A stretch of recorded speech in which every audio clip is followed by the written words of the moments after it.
Showbiz fanatics, TBJ, and the rest of legit Davercats abay binira ang Tape Incorporated dahil sa kanilang ginawang ito. Ang lahat ng yan.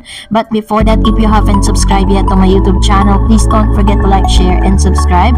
At i-hit mo na rin ang notification bell for more showbiz updates. Bago tayo magpatuloy sa ating updates for today's video, ay nais ko po muna magpasalamat sa lahat po ng mga legit viewers, subscribers, and legit Davercats po natin na lagi nag-aabang at umaantabay sa lahat ng ating mga updates. Maraming salamat po sa inyong palagiang panonood.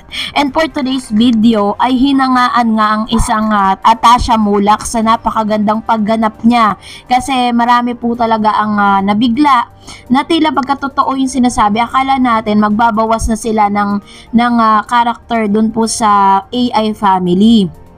Baka ang plano siguro, ang naiisip ko nung habang pinapanood ko to, na baka magbabawas na sila doon at magpapalit na ng panibagong character itong si Lola Belen.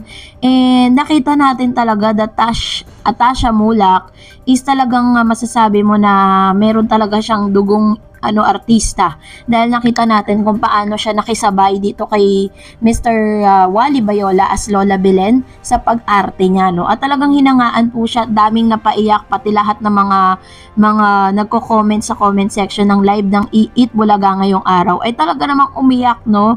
Grabe yung kanilang reaction at hindi mo talaga matatawaran kung gaano po talaga yung kanilang ginagawa, yung effort nila para lang mas mapasaya ang lahat ng mga legit Davercats. So kasabay nga nito ay natawa naman ang ilan dahil isinigaw nga nitong si Wally Bayola or Lola Belen na ito po ay isang prank lang, ano, at parang kumbaga parang pinapakita lang nila yung other side of Atasha Mulak. Naging highlights nga ito dito po sa nasabing EAT or Eat Bulaga Gimme 5 segment, ano. Hinuli po nila yung Gimme 5 and then sunod yung Therapy. So nakita natin gaano kagaling itong si Atasha Mulak pagdating sa acting, no. Pwede na po siyang isalang kapag nagkaroon na po ng Holy Week special, lalo na kapag Holy Week nagkakaroon sila ng ganyan eh. So I think it's time for Tasha to shine doon po sa aspeto ng kanyang pag-acting. Pero alam niyo po, kung mapapansin niyo, talagang binuboost mo talaga nila si Atasha.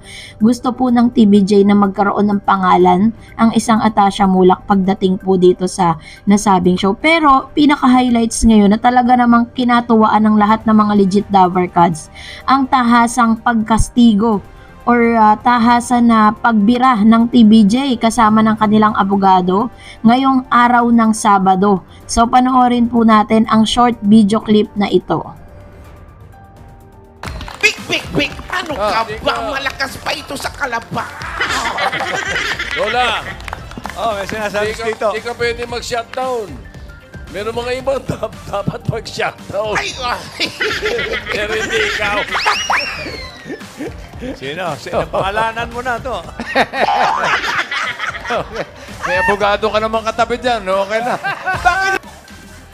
Ano? 1, 2, 3. Eat Bulaga!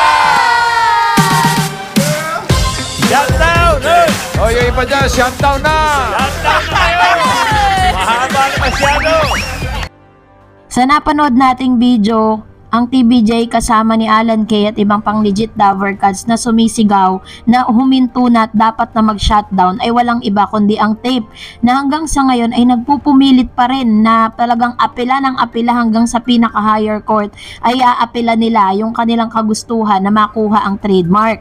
Pero sa ngayon ay talagang pumapanig pa rin ang IPO dito po sa TBJ kasi alam naman natin kung ano ba talaga ang pinaka-purpose ng IPO. Ang IPO po, ang pinaka-purpose niyan is pangalagaan yung owner ng isang kumpanya or umaga parang mai-honor sa tamang tao or tamang creator yung nasabing titulo. And this time, ang Tape po, ang ginagawa nila, ino-oppose nila yung inilalabas na mga desisyon ng IPO. So sabi nga nila, lagi na lang sinasabi, lalo na po yung kanilang attorney, kasi never namang humarap na ang halos ayaw na nilang humarap sa media kasi nga pag nagsasalita sila parang nasosoplak sila ng TVJ. So much better ang pinagsasalita nila sa publiko kung hindi si Paulo, yung kanila pong yung kanilang attorney o kanilang abogado, kasi ayaw na nilang mabash at ayaw na nilang talagang masabi mo na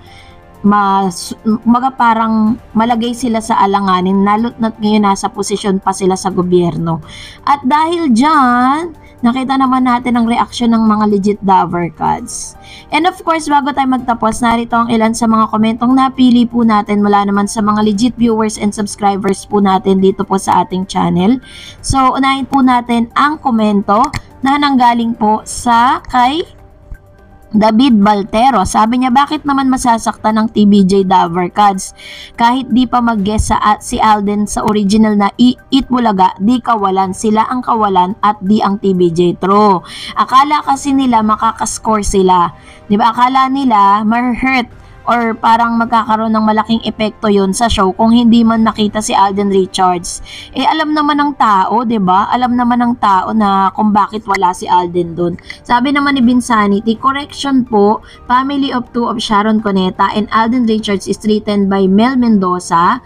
Ayun, so according kasi sa ilan sa mga parang commentators nga na si Miss Doctolero nga yung pinaka hindi ko naman po directly sinasabi na si Miss Doctolero ang writer. Ang naging writer po kasi ng movie ni Christopher at saka ni Vilma Santos ay si Mrs. Doctolero na naging dahilan kung bakit na-cancel yung kanilang guesting. Sabi naman ni Mr. Romy Obispo, good evening Ma'am Dareds, di talaga siya papayagan ng GMA7 sa TVJ. Si Alden okay lang naman yun sa TVJ. Nauunawaan ng TVJ si Alden. True.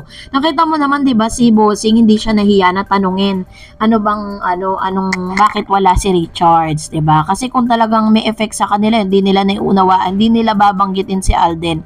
And Mr. Joel Lau also said, good evening Idol Dareds, hahawakan ng GMA sa leeg si Alden Richards para di makapunta sa TVJ OG Itbulaga. #legit Davercads TVJ on TV5. True, totoo naman. Kasi kapag po matatapos na yung kontrata ni Alden, ang ginagawa po ng GMA, gumagawa na po sila prior dun sa pagtatapos nun, binibigyan na ulit siya ng panibago para pumirma ulit, para hindi nga naman siya mapirata ng ibang network. Kasi si Alden po ang pinaka most bankable artist now. Lalo na ngayon talagang kumita yung kanya pong movie with Miss Julia Montes, almost 100 million ang kinita nito, kaya talagang sobrang laki ng kinita ng GMA, lalo na directly si Alden ay sa kanila. And that's it for today. For more videos and updates, please don't forget to like and subscribe, and please follow me on my Facebook page, Dareds TV. God bless everyone!